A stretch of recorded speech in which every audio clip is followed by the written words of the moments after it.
Voilà, dans cette vidéo, je vous propose un exercice sur la thermodynamique et plus précisément le deuxième principe.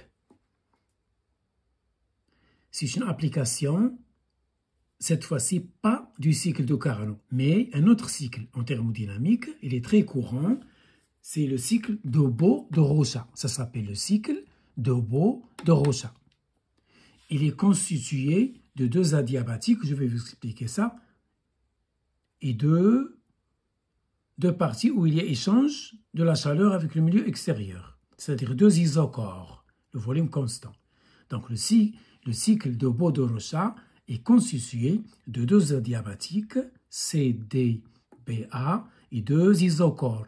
Isocores ça veut dire volume constant. L'isocore CB et l'isocore DA. Bien sûr dans le diagramme de Clapeyron, PV. De quoi exactement s'agit-il? Il s'agit d'une mole gazeuse. Voilà l'exercice. J'ai une mole gazeuse que je comprime, par exemple dans une seringue ou bien dans un cylindre avec un piston. Le volume ici c'est V1. C'est la même mole. Donc la quantité de matière elle est constante, une mole. Sauf que à cet état elle occupe V1. En la comprimant, elle occupe le volume V2. C'est toujours une mole. La quantité de matière n'a pas changé. C'est le volume qui a changé. Donc, c'est une compression. Ça veut dire que je passe du volume V1 vers le volume V2 qui est plus petit. Regardez le schéma. L'état 1, c'est V1. Je comprime la pression. Donc, le volume diminue. C'est V2. Donc, le V2, il représente l'état 2. Le V1, il représente l'état 1. Ça y est. Et voilà, on vous donne le schéma du cycle de Beau-de-Rocha qui est constitué, je le rappelle, de deux adiabatiques, CD et BA, ou bien ABTC, et deux isocores verticales. On vous donne le rapport V1 sur V2. Je l'appelle alpha. Ça s'appelle le rapport de compression. On vous donne ça, c'est l'énoncé. Donc le volume initial divisé par le volume final, ça s'appelle le rapport de compression. Il est bien sûr supérieur à 1, puisque V1 est supérieur à V2. On vous donne une autre constante, c'est gamma, vous le connaissez. C'est le rapport de Cp sur Cv. La chaleur massique à pression constante, la chaleur massique à volume constant. Cp sur Cv, c'est gamma. C'est 4,1 ou 18. Voilà, c'est 1,4 plutôt. C'est 1,4. Cp sur Cv, c'est gamma, c'est 1,4. On vous le donne dans l'application numérique. Donc voilà les données. Le cycle de Beau-de-Rocha avec ces deux isocores verticales et ces deux adiabatiques et le rapport de compression et gamma, le rapport de Cp-Cv. On vous précise que le gaz parfait, il est parfait, bien sûr. La mole, c'est une mole d'un gaz, bien sûr, qui est parfait. Reçoit Q1 dans la transformation BC, ici, de B et C. Elle absorbe Q1. Et de D à A, elle cède Q2. Donc, voilà la situation de notre cas. Les questions. Déterminer la chaleur Q1 reçue par la mole gazeuse lors de la transformation BC. Déduire la chaleur ou bien la quantité de chaleur Q2 cédée lors de la transformation isocore DA. Deuxième question. Rappelez le premier principe.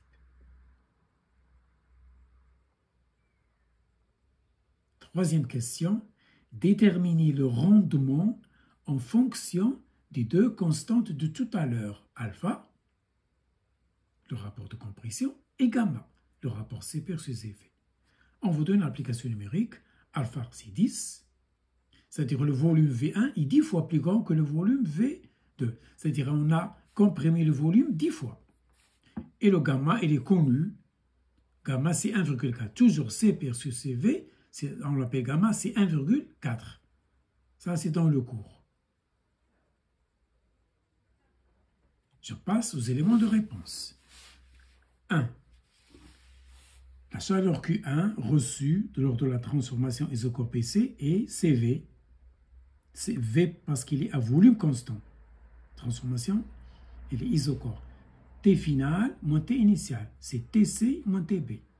Q2, la même chose, c'est CV, TA moins TD. C'est du cours. Deuxième question. Voilà le premier principe. Delta U égale à 0. Delta U est égal à 0. Et delta U, c'est l'énergie mécanique échangée avec le milieu extérieur et la chaleur. Voilà l'énergie mécanique. C'est la compression. Et Q1 plus Q2. Échangé lors des deux transformations isocore dans le cycle de Beau de Rochat. Troisième et la dernière question, c'est le rendement. Par définition, le rendement, c'est ce que j'ai gagné sur ce que j'ai fourni. Ce que j'ai gagné sur ce que j'ai fourni. Ce que j'ai gagné ici, W. Ce que j'ai fourni ici, Q1. Parce que lors de la transformation BC, la mole gazeuse, elle a absorbé Q1. Donc moi, j'ai fourni Q1. Et qu'est-ce que j'attends? J'attends une énergie mécanique, un travail. C'est W. Et pourquoi j'ai injecté le signe moins? Parce que le travail, il est cédé par la mole. Si ce travail est cédé, il est négatif. D'où le signe moins. Parce que ρ est toujours positif. Donc l'injection du signe moins, c'est pour avoir une valeur positive. Ça y est, voilà le moins, je le mets en facteur. J'ai exploité le premier principe, j'ai remplacé W par moins Q1, moins Q2 sur Q1. Le moins saute avec ce moins, voilà le rapport. Et j'obtiens ceci. Donc mon ρ, mon rendement, le rendement, c'est 1 plus Q2 sur Q1. Ça y est. Et je continue. Or, puisque la transformation est adiabatique, chaque fois que vous avez une transformation adiabatique, pensez au produit TV à la puissance gamma moins 1 est constant. Voilà. Chaque fois que vous avez une transformation adiabatique et réversible, bien sûr, ça c'est dans le cours. Adiabatique et réversible, ça mène au produit TV à la puissance gamma moins 1 est constante. Il y a deux autres constantes. Ou bien PV à la puissance gamma, c'est constant. Donc le produit TV gamma moins 1, ou bien le produit PV gamma, ou bien le produit TP gamma 1 moins gamma. Ça c'est dans le cours. Ce qui m'intéresse moi, c'est ce produit. Donc pour une transformation adiabatique et réversible, il y a trois produits qui restent constants. TV gamma moins 1, ça y est, et les deux autres. Ce qui m'intéresse, c'est TV gamma moins 1. Donc j'applique ceci, d'où pour la première transformation, pour la deuxième.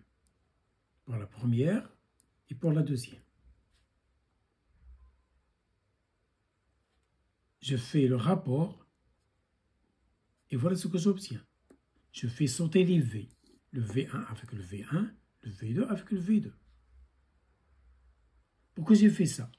Pour remplacer dans ρ. Je sais que ρ égale 1 plus Q2 sur Q1 est égal à 1 plus, voilà le Q2, voilà le Q1.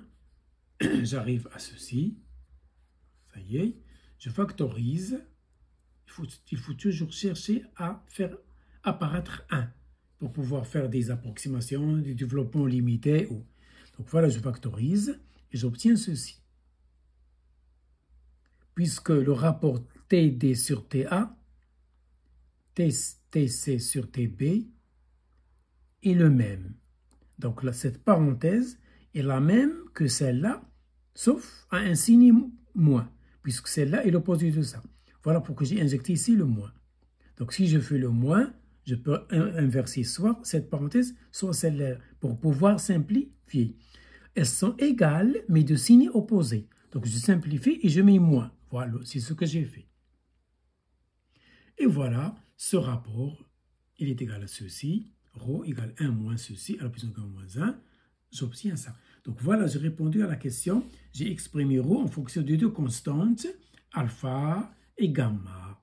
L'application numérique me donne ρ égale 0,6, c'est-à-dire 60%. Donc ce moteur thermique me donne 60%, c'est un bon rendement. Et voilà pour aujourd'hui.